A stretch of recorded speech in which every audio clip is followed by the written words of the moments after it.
Rasman Nasution bisa setruk kalau seperti ini. Itu kata Bang Tony. Apa yang terjadi teman-teman semuanya? Coba kita lihat ya. Kenapa Bang Tony pengacara ngomong begitu. Dan ini terkait dengan beberapa hari kasus yang viral. Kasus yang begitu sangat diperhatikan oleh masyarakat luas ya. Terkait dengan suap ataukah pemerasan terhadap terdakwa yang kemarin itu ya. Oknum polisi juga ya. Coba kita lihat. Rasman bisa stroke gitu kan ya. Kata Pak Tony itu. Baik. Nah, ini tuh Bang Sugeng, abang saya. Yang abang bilang tadi, saya duga keras dialamatkan kepada Tony. Tony harus bertanggung jawab dengan kejadian ini. Wow. Tidak mungkin ibu ini paham. Yang namanya 300 juta, saya tanya ibu sekarang, mohon dijawab dan bapak.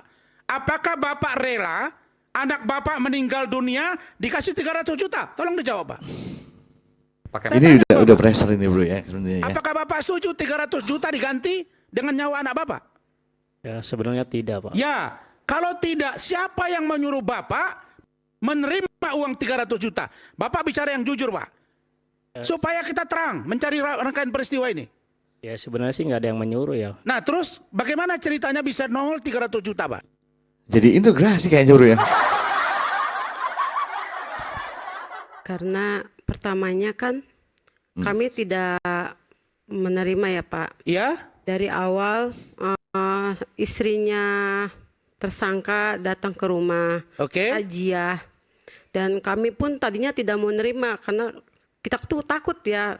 Belum pernah megang uang sebesar itu. Ya. Tiba-tiba dia ngasih. Aku bilang ini uang apa? Nah, dia datang ke rumah ibu didampingi pengacara Tony atau dia belum. langsung? Tidak. Apakah sebentar Bu? Apakah ibu sudah bicarakan dengan pengacara Tony uang itu? Oh belum, sebelumnya kita belum pakai pengacara. Ya. Tapi waktu saudara terima uang itu ada pengacara Tony? Ya, saat itu dia menawarkan yang dia kan 3 kali ke rumah ya Pak. Ya. Pertama tadi. Ya itu siapa maksudnya? Keluarga dari tersangka. Terus udah gitu dia ngomong gini, Bu, kita berkeluargaan aja ya. Soalnya saya juga kan punya anak seusia cucu ibu. Anak kami butuh ayah dan kami pun orang biasa. Dan kita ngelihat juga istrinya kan seperti batin gitu. Dia tuh sampai kurus badannya kayak menahan batin. Jadi saya tuh merasa iba. Nah, sebentar Bu. Ya. Bu. Ya. Rasanya berat diterima nalar saya. Anak ibu meninggal dunia. Lalu kemudian datang orang nawarin 300 juta. Dengan alasan kurus anak ibu segala macam. Ibu, bentar Bu. Bu, mohon maaf. Ibu kalau bicara berbohong di sini bisa pidana, Bu. Keterangan palsu. Sebentar, saya bicara dulu. Sebentar. Ada ancaman-ancaman lah. Bang, Nggak pidana, cerita aja. Itulah Bang. Saya kan mau bertanya, Bang. Masih baik-baik. Ini dari bro, ini. Inilah yang tidak bisa kita melihat sepotong-sepotong. Apa yang mau Anda sampaikan? Itulah hebatnya rakyat bersuara, menampilkan hal ini sehingga terbuka mata. Oke, saya lanjut. Bung Tony, Anda kan tahu, Anda ini orang yang juga main di media sosial, sangat getol. Nanti biar didalami sama Bang Reza sebagai ahli forensik. Saya yakin beliau sudah berubah wajahnya tadi. Ada apa dengan Tony? Yang selama ini kita sangat simpati dengan Adinda. Tapi kejadian ini membuka tabir bahwa dengan perjanjian yang kalian lakukan, bahwa kasus ini kalian setuju untuk dihentikan dengan banter 300 juta. Coba jawab pertanyaan saya. Bukankah itu maksudnya? Makanya Anda jangan langsung ngomong ini Tony harus bertanggung jawab. Loh. Anda tahu tidak saya terima kuasa itu bagaimana awalnya? Sekarang Anda tahu tidak? Sebentar. Anda tahu tidak? Saya baru tahu ini. Nah, kalau tidak tahu, jangan mengatakan saya bertanggung jawab. Kita baru Anda terima gimana sekarang sih? atau tidak? Masih bagus Anda tanya. Diterima Bagaimana atau tidak Saudara Tony sekarang? Sebentar. terima kuasa. Sebentar ya. Sekarang saya mau ngomong Sebentar. ini. Mau jawab Anda. Sebentar. Paham? Anda harus diperiksa. Periksa Saya saya. minta Anda, saya akan laporkan Anda ke kode etik organisasi Anda. Saya akan laporkan Anda. Saya khawatir setruk Anda ya. Jadi Mana pelan-pelan. Anda, ini nyawa manusia melayang. Ya, makanya Anda orang harus yang membela tahu. Vina Eki. Ya, makanya Tapi 300 juta nih, Anda barter di depan Anda. Saya Anda dengarkan. putar pasal. Anda dengarkan, saya mau sampaikan ya. Apa Anda ini? Anda dengarkan, saya mau sampaikan bagaimana Anda jadi kuasa hukumnya Paradiman ya. Iya. Paradiman itu menghubungi saya tanggal 27 April 2024. Setelah ia menerima kedatangan beberapa kali dan menerima uang 20 juta. Meminta saya adalah untuk mendampingi dia mau memutuskan perdamaian. Pada Saya waktu itu Anda kuasa memastikan- hukumnya nggak di situ?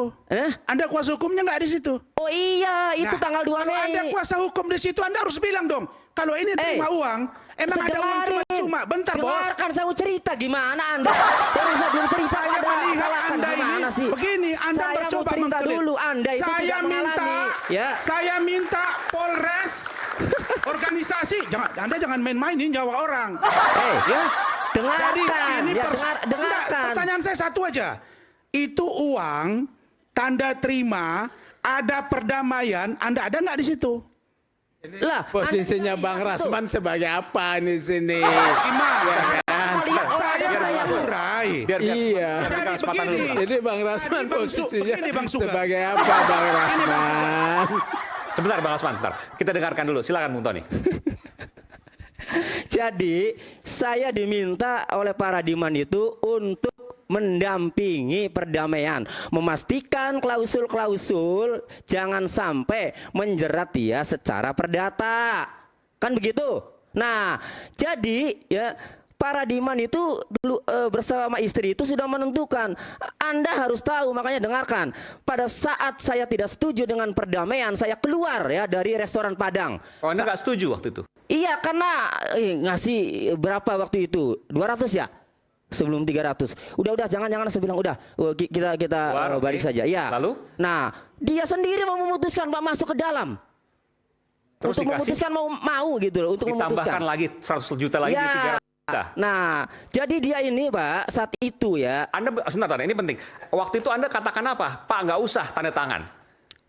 Kalau saya jangan berdamai dulu, biarkan saja dulu kan. Oke. Karena dia ini ya si tersangka ini yang istrinya ini Ya. kan hanya menawarkan terakhir itu 200 juta Oke, di restoran keluar. Padang. Oke. Nah, saya tinggal, maksud saya sudahlah kan nanti juga kalau memang dia itu benar-benar nanti pasti akan menghubungi lagi ya. Tapi dia pinginnya hari ini nih kelar gitu loh. Jadi yang memutuskan berdamai dan terima uang itu Pak Radiman sendiri. Oh, di hari yang sama masuk lagi. Di hari yang sama ya masuk lagi ya. Dan uangnya ditambah 100 juta, jadi 300 juta. Ya, jadi 300 juta. Terjadilah tanda tangan itu. Jadilah perdamaian. Anda sempat mengatakan apa ke Pak Radiman dan Ibu Nur? Saya mengatakan setelah bubar Konsekuensinya misalnya. Anda katakan apa? ada. Misalnya. Nih, terpahitnya saya bilang. Terpahitnya jika polisi berani menghentikan, Anda harus ikhlas dengan menandatangani perdamaian ini. Tanya saja. Terpahitnya. Tetapi ya saya bilang, ini menurut saya lanjut karena ini delik biasa. Nah, kemudian setelah bubar, ya saya pastikan ini lanjut. Ya, jadi Anda jangan berpikir, saya nanti dituntut enggak ya? Kan itu, kok kasusnya lanjut? Saya kasih tahu sejak awal ya bahwa dia minta perdamaian ditandatangani, minta tanda tangan pencabut laporan ditandatangani. Artinya tidak ada yang menipu kan itu. Ya. Nah, jadi kalau lanjut tidaknya itu urusan penyidik. Dan bisa tidak lanjut juga. Kenapa? Karena bisa jadi tidak dianggap tidak sengaja membunuh, seperti katakanlah kecelakaan lalu lintas. Dengan perdamaian selesai, kan begitu. Karena tidak ada yang menuntut. Kan logikanya begitu. Ya, makanya setelah ada perdamaian itu, kemudian pengacara Arif Nugroho itu mungkin semakin yakin toh korban sudah tidak menuntut, kan begitu, melobi lah mungkin ya, akhirnya terjadi rame seperti itu, ada uang sampai sekian miliar, kan gitu. Baik. Nah, jadi kami ya itu saat itu juga tahu Pak perkara ini bakal lanjut. Nah, jadi seperti itu ya. Jadi debatnya yang seru tadi ya, Bang Rasman dengan Abang Tony ya. Abang Tony mengatakan bahwa hati-hati nanti bisa stroke gitu kan. Oke, mungkin begitu saja. Terima kasih teman-teman semuanya ya. Kita ketemu lagi di video berikutnya tentunya ya. Ini yang asik-asiknya. Debat yang asik tuh.